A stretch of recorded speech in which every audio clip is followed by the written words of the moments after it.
Salut, bienvenue sur cette vidéo d'unboxing Virpil. J'en pouvais plus du vieux joystick que mon frérot m'avait donné. Merci frangin. Alors, oui, j'ai fini par craquer. Et donc j'ai dépensé pour plus de 1200 € taxes comprises et frais de port dans un ensemble Otas de chez Virpil. Waouh! Donc c'est pour ça que j'ai pensé qu'il fallait marquer le coup en faisant une petite vidéo d'unboxing. Donc on a filmé tout ça avec un iPhone. Merci à Alice, ma voisine, de m'avoir filé un coup de main. Alors premier carton, bah voilà, le packaging il est assez simple, c'est la base, la T50 CM2. Il y a un petit badge Virpil sympa, ainsi que les jeux de cam et les ressorts différents, plus un jeu de cam supplémentaire que j'ai commandé en plus. Les Aerobatics Art Center, elles sont là. Alors on trouve aussi donc le câble USB qui est d'un côté c'est de l'USB normal et de l'autre côté c'est un espèce de connecteur, c'est un câble USB propriétaire qui se verrouille. Bon là ça c'est la base, alors c'est solide, c'est costaud, on a l'impression que c'est vraiment du militaire, ça fait vraiment un certain poids et on a une impression de qualité, les finitions sont très bien faites. Alors le carton suivant, ça doit être évidemment le grip. Voilà, il n'y a pas de fioriture dans le packaging. C'est emballé dans du papier bulle. Il y a les deux petites clés Allen qui permettent de verrouiller l'axe twist et d'ouvrir le grip. C'est pas très lourd, je pensais avoir quelque chose d'un peu plus lourd. Mais en fait ça fait sens parce que bon, on n'a pas besoin d'un stick lourd. Déjà que la base est très lourde. Et voilà la bête, alors tout de suite on a une impression de qualité quoi. Alors ça ressemble un peu à un alien. C'était emballé dans du papier bulle, là il y a un petit morceau de mousse qui permet d'empêcher que ça se balade. Bon on a tout de suite une impression de qualité, de robustesse quoi. Même si c'est que du plastique, c'est pas du métal. Les boutons sont tous là, il n'y a pas de truc qui se barre. On passe au carton suivant, alors là ça doit être évidemment la manette, la manette des gaz. Ça fait un certain poids. Alors dans un petit sachet, on a les pièces qui permettent justement de régler les détentes. On reviendra dessus un peu plus tard. Toujours le câble USB avec son format propriétaire. Je me demande pourquoi ils ont fait ce choix-là. Alors, la manette, elle fait son poids. Alors dedans, on trouve une enveloppe avec des petits stickers qui je suppose qu'ils sont pour les boutons rétroéclairés. Donc voilà, le packaging, c'est juste du papier à bulles comme ça. Vraiment, il n'y a pas de fioriture. Et voilà le truc qui pèse son poids. Et tout de suite, on a une sensation de qualité, de robustesse. C'est de la ferraille pour le boîtier, enfin c'est de l'acier. Je pense que le plastique c'est de l'ABS, je suis pas sûr. Et on a les nouvelles détentes, l'évolution de la CM2, la Mongoose Throttle. Et tout de suite c'est classe quoi.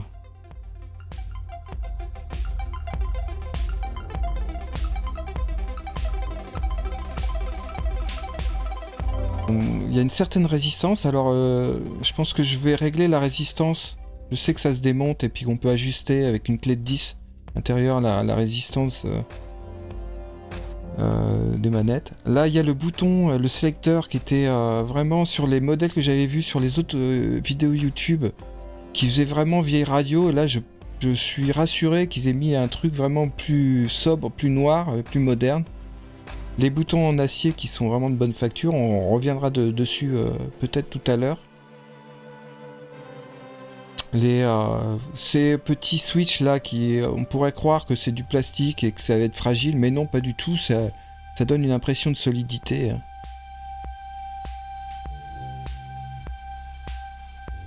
Et bon, il y a plein de boutons partout, c'est incroyable. Bon, là apparemment tout marche bien. Et là par contre, là je constate que au déballage, il y a ce petit truc qui joue là. Là, je me dis, bon, c'est quand même problématique. Mais en fait, il suffit juste que je le reclipse, et puis c'est rentré dans l'ordre. Heureusement, parce que j'aurais pas enduré de le renvoyer au service après-vente. Surtout que ça met 2 mois à arriver, ce machin. Donc, j'ai eu un petit coup de frayeur, là. Mais voilà, c'est tout de suite rentré dans l'ordre.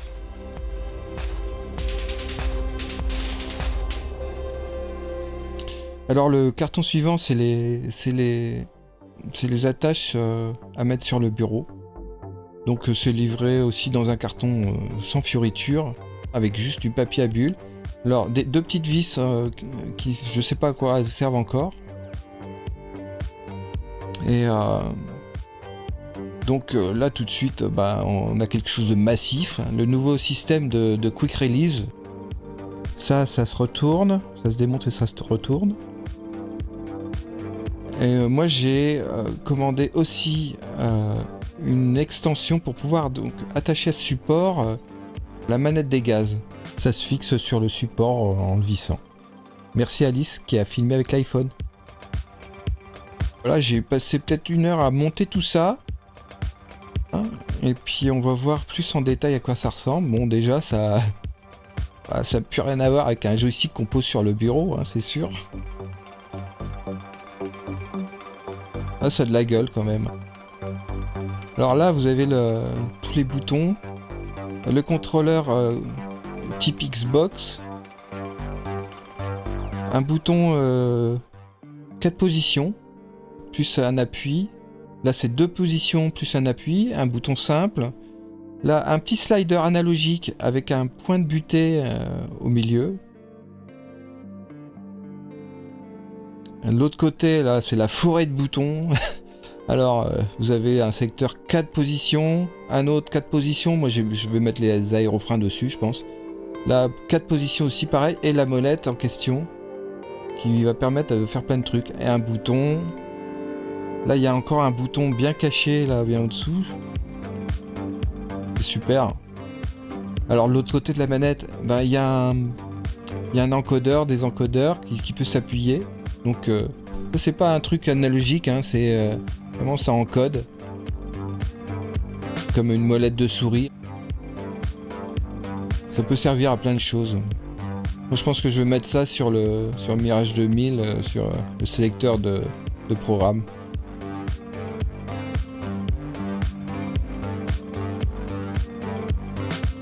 Là il y a une manette analogique, le switch. Les switches dont on parlait tout à l'heure, les boutons en fer, les clics sont francs et fermes. Alors ça c'est 2 petits encodeurs qui peuvent s'appuyer aussi. Alors les boutons rétroéclairés sont vraiment de bonne facture. On a vraiment une bonne sensation de clic dessus. Et alors les petits carénages peuvent s'enlever et vous allez pouvoir mettre les labels qui sont livrés avec dans l'enveloppe, dans le packaging. Ou à la rigueur, peut-être judicieux d'imprimer ce que vous voulez et de découper ça dans un petit carré, vous le remettez. Moi j'ai rien mis pour l'instant parce que je ne sais pas ce que je vais mettre encore. Et parmi les labels qui sont fournis, il y en a toute une flopée, ils sont plutôt bien faits. Aussi bien pour les avions que pour les simulations spatiales. Bon, il y a même des trucs en russe, moi je trouve ça super. Donc c'est sympa.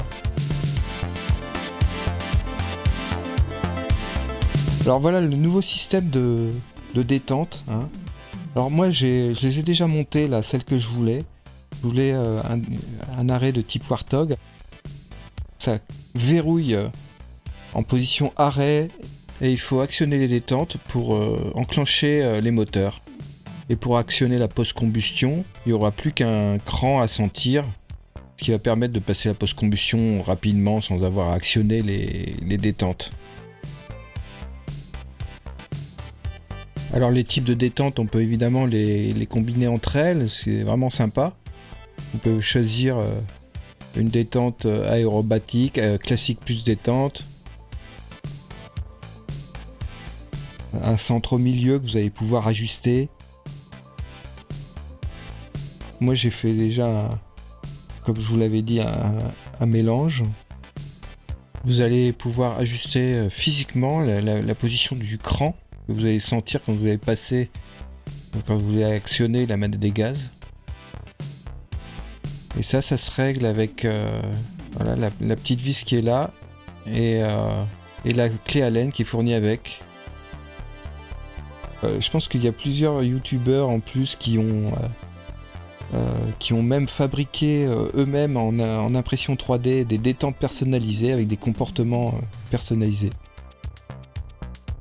Alors voilà le système de verrouillage des deux manettes de gaz qui est vraiment très bien, qui est vraiment très agréable, on dirait un truc un peu magnétique. Et alors ce qui est très intéressant, c'est que en fait la manette renvoie, c'est comme un bouton en fait. C'est-à-dire que vous allez pouvoir dire à l'ordinateur que les manettes sont ensemble enfin sont verrouillées ensemble ou pas. Alors là, les prises USB propriétaires. Alors, je vois pas l'intérêt de faire autre chose que de l'USB normal. Si ce n'est que, bon, bah, c'est sympa, le truc va se verrouiller, vous aurez beau tirer, enfin le câble, ça vous empêchera de le débrancher, mais comme c'est comme ça va être dans des configs qui vont pas forcément bouger, voilà.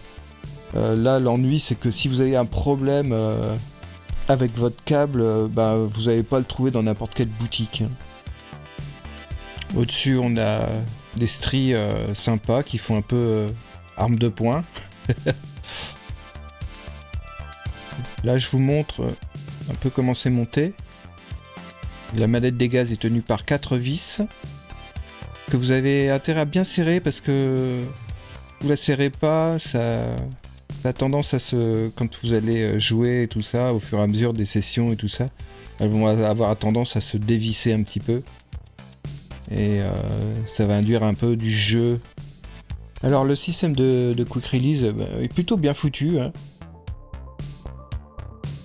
Il faut juste que vous ajustiez vraiment à l'épaisseur de votre bureau à l'aide de ces deux vis là. Vous choisissez vraiment, si vous avez un bureau épais, vous prenez la vis courte et voilà, il suffit juste de trouver le bon réglage pour que ce soit adapté. Alors tout ça, ça fait un bel ensemble avec les découpes dans la tôle qui sont vraiment sympas, le logo Virpil et puis l'aspect structurel. Alors encore une fois, n'oubliez pas de bien serrer les petits écrous qui sont sur la structure métallique, parce que si vous les serrez pas assez, ils ont tendance à se dévisser.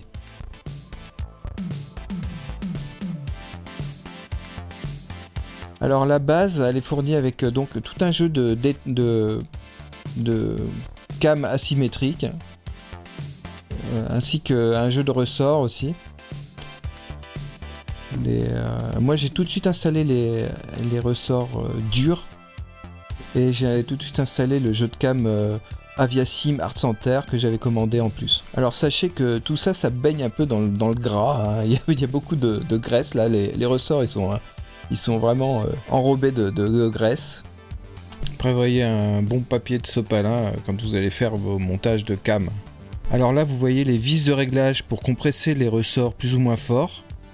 Vous les tournez avec un tournevis plat. Vous aurez plus qu'à tourner dans le sens des aiguilles d'une montre pour compresser le ressort et rendre la résistance du joystick plus dure. Et dans le sens inverse pour rendre le joystick plus facile.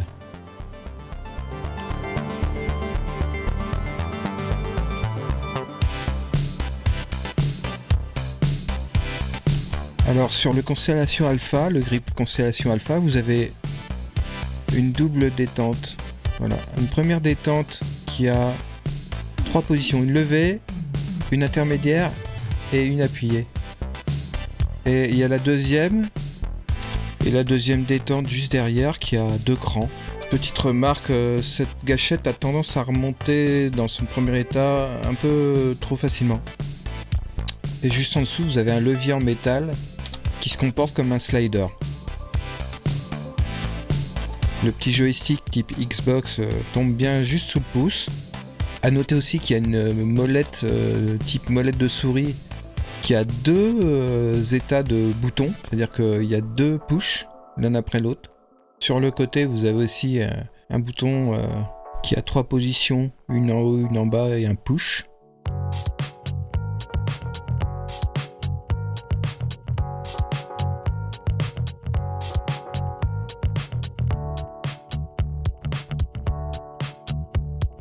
Alors le système de quick release est vraiment sympa parce que vous pouvez enlever tout l'ensemble et le remettre très facilement.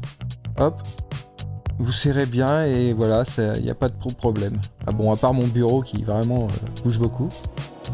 Alors sans rentrer dans les détails, évidemment le logiciel est vraiment super complet, c'est-à-dire qu'il y a beaucoup de possibilités. Bon, il n'est pas super clair, notamment pour régler les LED. On ne comprend pas, il n'y a vraiment pas beaucoup de docs pour comprendre comment ça fonctionne. Donc on est obligé de tâtonner un petit peu. Mais bon, voilà, on s'y fait. En tout cas, le logiciel permet de faire plein de choses. Les axes qui contrôlent des LED ou d'autres boutons virtuels. Enfin, je ne veux pas rentrer dans les détails là, de toute façon. C'est pas le but de cette vidéo. Alors, les boutons rétroéclairés sont vraiment très sympas. Hein. Bon, si on arrive à les configurer comme on veut, et avec les modes Shift, bon voilà, on a virtuellement plus d'une centaine de boutons à disposition finalement. Alors, qu'est-ce que ça donne finalement dans DCS par rapport à ce que je connaissais avant? Bon bah, alors là c'est là où vous vous dites bah. Ça n'a rien à voir quoi, voilà, au niveau précision et tout ça, c'est vraiment super précis. Moi j'ai réglé le joystick pour que vraiment il n'y ait pas beaucoup de débattement et que ça soit, il y ait beaucoup de force de résistance. Et bon, évidemment vous avez tout à réapprendre, tous les réflexes, ça va demander un petit peu de temps d'adaptation, c'est sûr, mais vraiment pour du plus, quoi. C'est vraiment très satisfaisant. La précision pour viser, pour faire des manœuvres. Alors j'ai pas encore trop testé tout le ravitaillement vol et tout ça, mais c'est carrément très sympa. Alors, est-ce que ça vaut 1200 €? Bah, ça c'est vous qui voyez, mais en tout cas, moi j'ai la sensation d'en avoir eu pour mon argent. Et c'est plutôt cool. Merci d'avoir regardé cette vidéo. J'espère que ça vous a plu. C'était la première que je faisais. J'espère que je vous en ferai d'autres. Ciao, bye.